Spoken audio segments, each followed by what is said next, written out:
Dalam sebuah dialog di Praha tahun 2018, Steve Bannon menceritakan bagaimana Trump menjadi POTUS, President of the United States. Dialog ini biasa saja bagi sebagian orang, tapi bagi saya, penggemar geoekonomi dan geopolitik, saya menarik stabilo warna merah atas sebuah kalimat. Kami menyamakan level playing field sehingga kami menang. Kalimat inilah yang menjadi dasar analisa saya, sehingga jadi memahami apa yang dimaksud dengan tim Trump untuk kebijakan luar negeri yang akan menguntungkan Amerika. Saya jadi mengenal isi kepalanya Pompeo, mengenal isi kepalanya Bolton atau Shanahan dalam strategi perang dengan Cina.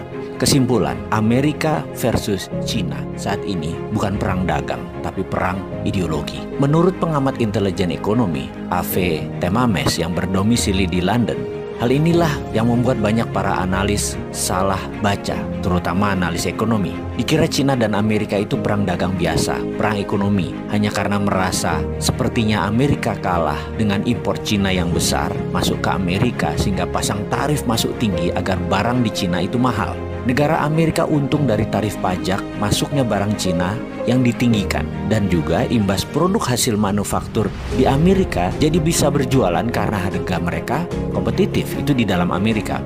Kalau tidak diprotek atau dilindungi dengan pajak impor yang tinggi, barang-barang Amerika jadi mahal.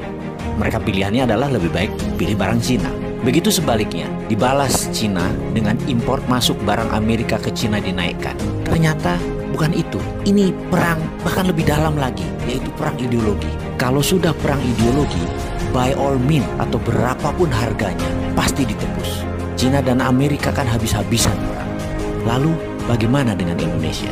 Ada baiknya Indonesia membangun platform sendiri tentang teknologi.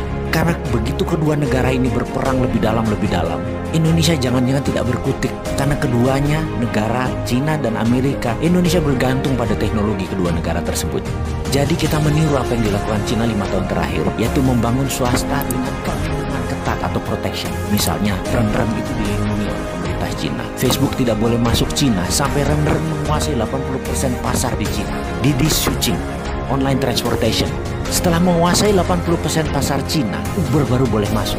Alibaba menguasai 80% pasar Cina, baru Amazon boleh masuk. Baidu menguasai lebih dari 80% pasar Cina, baru Google boleh masuk sebagai search engine. Youku menguasai 80% pasar Cina atau lebih. YouTube baru boleh masuk, dan masuknya pun asing tersebut sampai dibatasi sampai saat ini. Indonesia kalau mau maju, aplikasi anak negeri dilindungi terlebih dahulu. Sekarang perang dagang Cina Amerika sedang memanas. Indonesia ambil kesempatan. Anak bangsa buat fintechnya sendiri, buat Google versi Indonesianya sendiri, buat WeChat versi Indonesia sendiri, buat Facebook versi Indonesia sendiri, dan pastikan semua proyek itu diprotek oleh negara, dilindungi oleh negara. FBI asing masuk diatur, Google asing diatur, sosmed semua diatur yang dari luar negeri, dan produk Indonesia diberi fasilitas penuh kemudahan. Yakinlah 1-2 tahun ke depan anak bangsa bisa membuat dan melaksanakan proyek tersebut, sehingga pada tahun 2021 sewaktu puncaknya perang dua negara, Indonesia sudah punya semuanya. Kita tidak tergantung pada Cina dan Amerika. Saya yakin Amerika pasti akan mematikan sosmed mereka, internet mereka, satelit mereka, karena itu adalah strategi perang, battle space namanya, penaklukan ruang udara. Tapi kalau Indonesia punya semua barang-barang itu, Indonesia tetap bisa dagang, tetap bisa berbisnis, karena sudah punya platform sendiri. Kita tetap connect. Kemarin, beberapa saat yang lalu, 2 hari sosmed dimatikan secara lokal. Banyak netizen yang muring-muring. Apalagi kalau Cina matikan 5G. Sementara Indonesia sudah pakai 5G di tahun 2021. Atau Amerika mematikan 4G-nya. Bayangkan, kalau mereka matikan itu semua, masa Indonesia jadi bingung? Karena kita terlalu tergantung network asing. Amit-amit jangan sampai itu terjadi. Ada solusinya, yaitu dengan membangun platform digital teknologi yang diprotek oleh negara.